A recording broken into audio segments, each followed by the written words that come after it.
Good morning, people. Hanging out on the foredeck here. Nice sunny day up in Squirrel Cove in Desolation Sound. We got in here last night after a good push up from Nanaimo.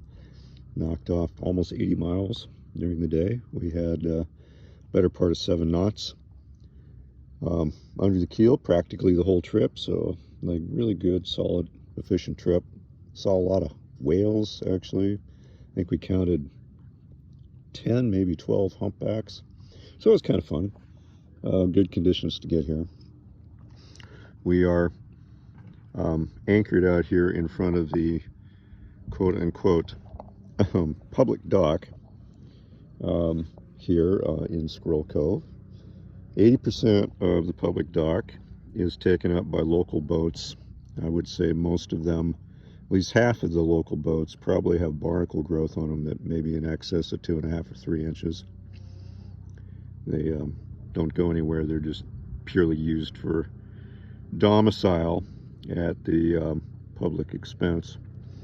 Very little access ashore. Certainly no room for us today. It is still late enough in the summer season that there's some traffic up here, but the truth is access ashore here is being usurped by the local population and not necessarily in a manner that's encouraging of maritime commerce, which of course is what the purpose of public docks is. That's neither here nor there. That's just a reality that you're going to face cruising in the modern era, especially at this moment in history. But access to shore facilities is a problem that, over my experience now of almost 30 years of cruising, has gotten to be much more difficult and thorny.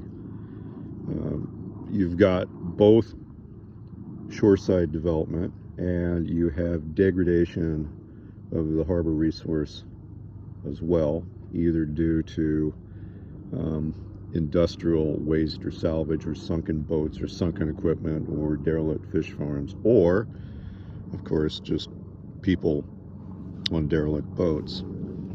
That used to not be an issue that was remotely as pressing as it is now, but at least on my coast, any of the harbors that are easily accessible and convenient are pretty congested. We were in Nanaimo here the night before, and it was like literally the first time I'd ever been into that harbor where there was really no place whatsoever to anchor safely between the harbor squatters and transient boats. Frustrating to see that. But again, this is just a reality that the modern would-be cruising sailor is going to have to confront. So here we are. I mean, we're anchored pretty comfortably out here. Pretty well have the anchorage to ourselves. If you look over at the park, it's congested, it's crammed in there, cheek and jowl with cruising boats. It's very protected and sheltered in there and full of mosquitoes. Less so out here. Why is it that we have this whole anchorage to ourselves basically and everything else is so congested? Well, the answer is I'm anchored in almost 90 feet of water. There are really two strategies at this moment that are open for someone who wants to be a meaningful cruising sailor, in my opinion. And I've done both. One of which is to go a very small, practical, minimalist approach with a smaller boat, probably under 30 feet in length. Because you're so much smaller than the typical cruiser that there's always a place where you can stuff in. And if you look at the dock over here today, in spite of the fact that you'd have to be next to, the yapping dogs that are locked up all day and all the rest, you could get a boat in there, like there. You could do that. So there's generally accessibility. But a boat of that size isn't very capable in terms of carrying like a practical shore boat. So if you need to get ashore in an anchorage, it's pretty inconvenient, really. And out in a big anchorage like I am, which is open and exposed, and you're going to see, like this guy coming down the channel here. You know, tons and tons of powerboat traffic, and a lot of it big. These guys throw through here, huge wakes as they come through.